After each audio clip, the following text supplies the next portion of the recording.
For over 5,000 years, dreams have been a cornerstone of cultural and scientific interest.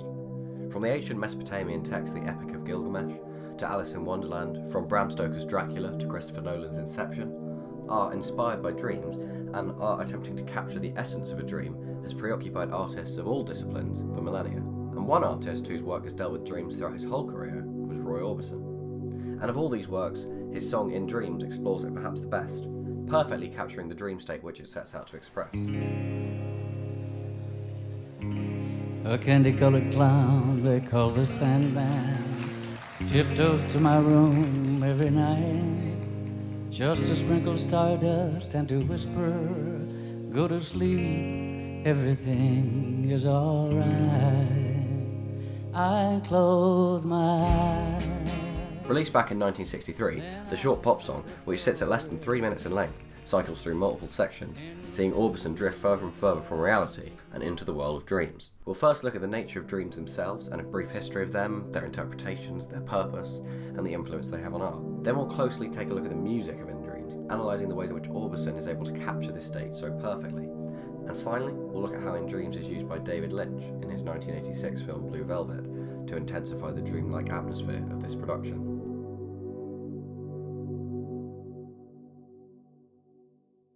Before we can understand effectively how Orbison captures dreams in his music, it's key to understand dreams themselves, their purpose, and the influence on creatives that they had had. Sleep scientist Matthew Walker, in his book Why We Sleep, has described the 5 characteristics of dreams as follows. Hallucination, seeing things which are not there. Delusion, believing in the dream that is not real. Disorientation, not knowing where one is. Affective lability, feeling intense emotions. And amnesia, forgetting the whole experience when morning comes. In ancient civilizations such as ancient Greece and ancient Egypt, there was a commonly held belief that dreams were messages from the gods, but this was in no way universal. An early challenge to this view of dreams came from Aristotle, who was an early exponent of the view that dreams were actually based on waking events, written in works of his such as On Sleep, On Dreams, and On Divination in Sleep. It would not be until Sigmund Freud's 1899 The Interpretation of Dreams that it was firmly established that dreams lived entirely within the mind, though his interpretation of dreams quickly goes off the rails into beliefs of camouflaged wishes and subconscious desires. Dreaming does also have certain scientific purposes. Nicknamed the Queen of Dreams, neuroscientist Dr. Rosalind Cartwright found that people with certain mental health conditions who would dream about their problems were more likely to be able to overcome them than those who didn't.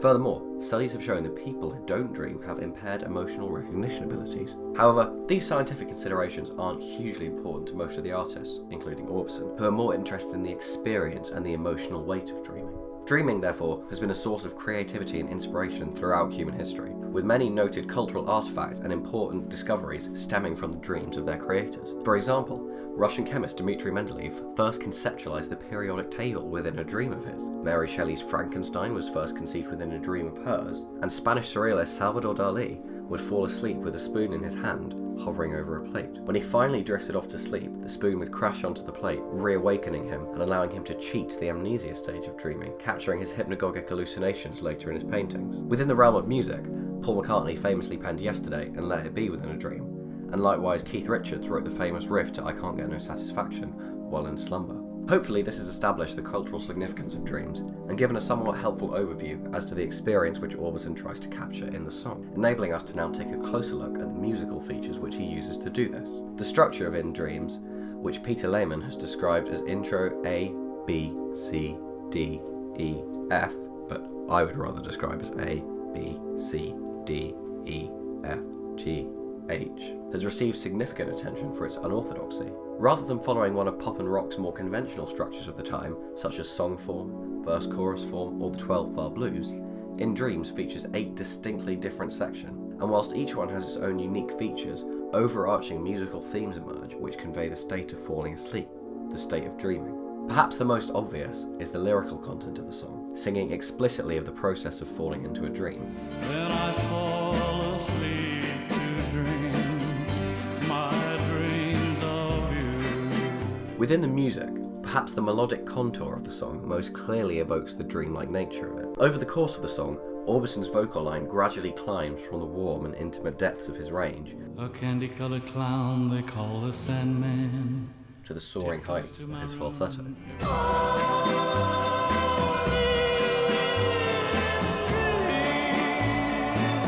In isolation, each section maintains a fairly narrow vocal range. The E section is the narrowest of all, with a range of just a perfect fourth, and the F and G sections are the widest, spanning a major ninth. However, as the melodic range of each section slowly begins to shift up, the overall melody of the song spans a wide range of over 2 octaves, from a low A1 all the way up to the highs of a C4.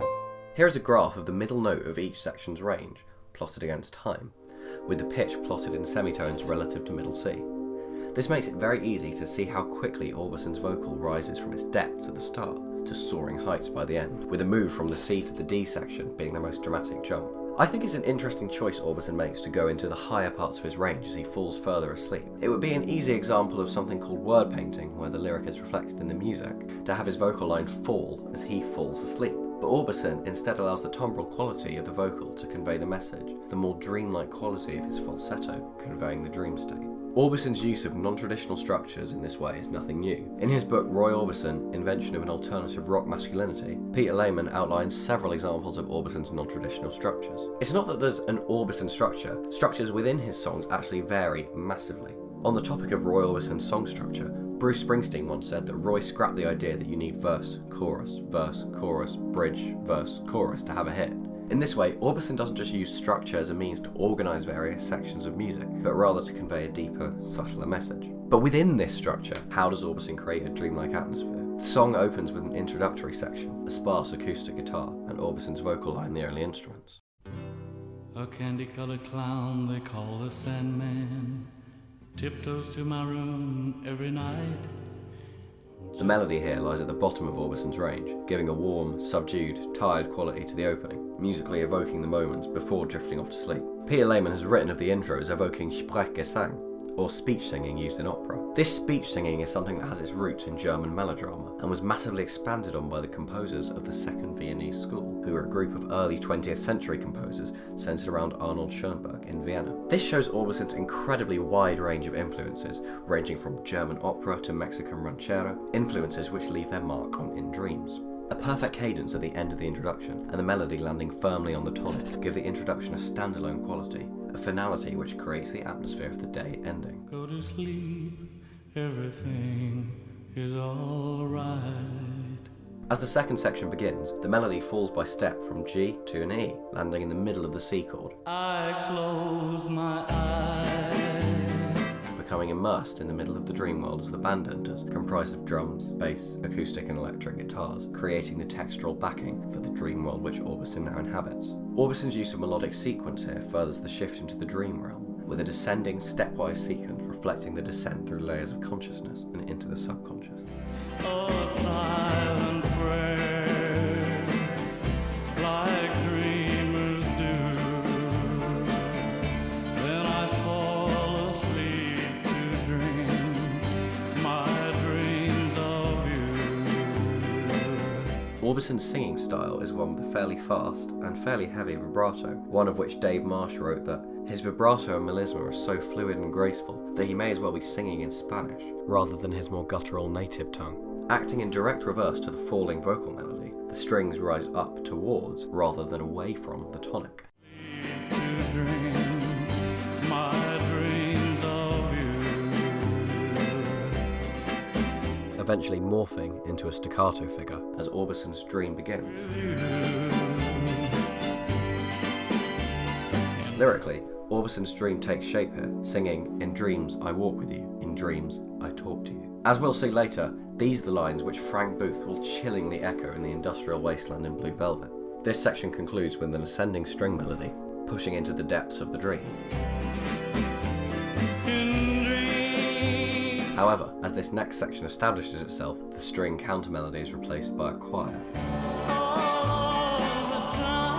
replacing the intimate experience of the solo voice, the solitude of falling asleep, with a communal experience, the choir like the figures one meets in a dream. This section also sees the melodic range make its most significant leap upwards, with the highest note now being the E above middle C. At this point, a marked change takes place in the song. Lyrically, we shift from descending further and further into sleep and pivot around to waking up, as Orbison sings, "But just before the dawn, I awake and find you gone." At just a perfect fourth, the range of the melody here sits at the smallest of any of the sections in the song. The harmony here alternates between the tonic chord and the minor subdominant. In my opinion, This minor plagal cadence is the darkest cadence of all. The perfect cadence has one rising semitone, giving it a grand and final feel, whilst the plagal cadence has one descending semitone, giving it a feel of closing in on itself. However, the minor plagal cadence has two descending semitones, giving it the finality and strength of the perfect cadence, but the darkness, the sadness of a plagal cadence. The flat 13 in strings over the C major chord here gives a bluesier sound to this section, and the subtle introduction of a piano melody further helps to build this song towards its climax.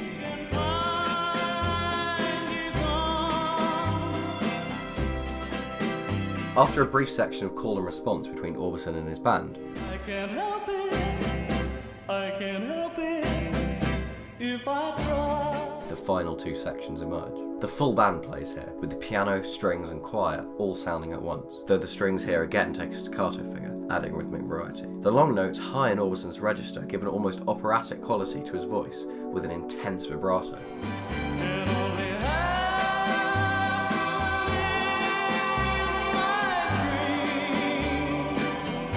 The final section sees Orbison leap up to the highest point of the song, the C, an octave above middle C. As he falls to the B, a semitone below, Orbison emphasises the major seventh of the C chord, a chord quality noted for its dreaminess.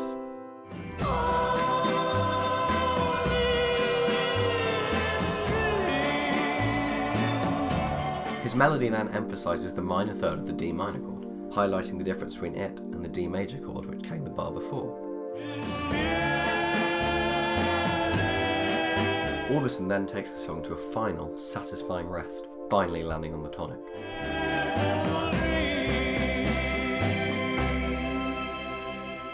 When all of these small musical features combine across the course of the song, the overall mood created is one firmly rooted in a dream state, making it one of the most perfect snapshots of dream in art of any medium. And I'm hardly the first person to think this. The so-called Renaissance man of film, David Lynch, chose In Dreams to be the song which the sexually depraved psychopath Frank Booth identifies with. Orbison biographer Peter Lehman wrote that it is no exaggeration to say that Lynch's use of In Dreams changed the way in which Orbison's music would be received. It would therefore be remiss to discuss In Dreams without talking about David Lynch and his film Blue Velvet. For those who are unaware, Blue Velvet is a 1986 film by David Lynch that combines elements from mystery, psychological horror, film noir, and surrealism, creating a bizarre and dreamlike world. The film follows Jeffrey Beaumont, a college student, as he becomes embroiled in the world of tortured lounge singer Dorothy Valens and sexually depraved drug dealer Frank Booth. Lynch blends the world of the 1950s and 1980s, giving the film a temporal ambiguity, and the often bizarre and unexplainable imagery, as well as the nauseating sexual violence, make the world of Blue Velvet surreal and very, very disturbing. This gives the film a distinctly dreamlike quality throughout, something which pairs well with In Dreams. We hear In Dreams twice throughout the film, both times at the behest of the film's depraved villain, Frank Booth, played by Dennis Hopper. The first of these two times comes in a brothel called This Is It, owned by an effeminate associate of Frank's named Ben, when, after a brief discussion about their criminal enterprise, a bizarre scene occurs where Frank requests the song he calls Candy-colored clown they call us in me, referring to In Dreams by its opening lyrics rather than its actual name. For a film doused in dreamlike imagery, this scene in This Is It may be the most inexplicable of all. Frank presents Ben with a cassette of In Dreams, requesting the song, to which Ben obliges, performing an elaborate lip sync under a spotlight. Then I drift away.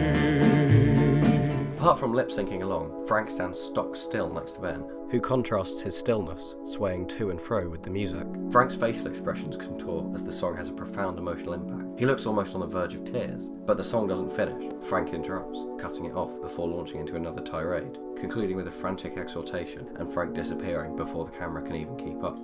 now it's dark. Let's fuck! I'll fuck anything that moves! The second time we hear the song is just as weird.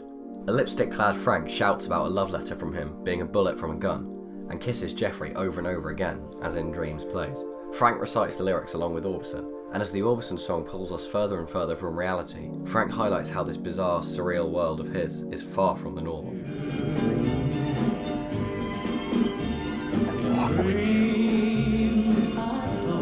In dreams, I talk to you. Michael Atkinson, in his book on Blue Velvet, called the episode a heartstopper of lunacy, absurdism, and unreasonable visual pleasure, As the song reaches its final two sections, those of the fullest texture and highest melody, Frank explodes into violence, punching Jeffrey repeatedly.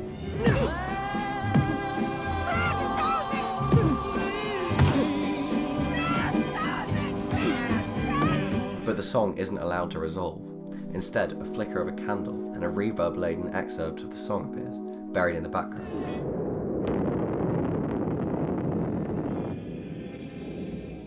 As Frank still lives, Jeffrey may now exit his nightmare. The ending scene of Blue Velvet features a distinctly 1980s synth ballad by Julie Cruz called Mysteries of Love. Like in Dreams, Mysteries of Love is airy and dreamy, though it's far slower and less texturally varied than in Dreams.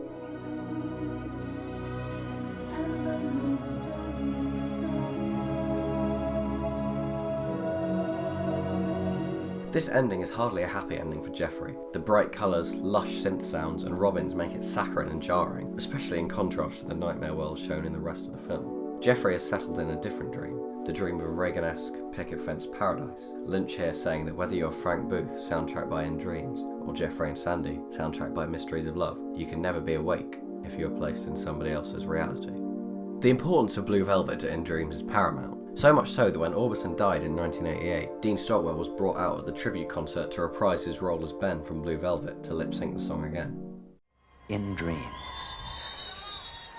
A candy-colored clown they call the Sandman tiptoes to my room every night, and just to sprinkle stardust and to whisper, go to sleep, everything is alright.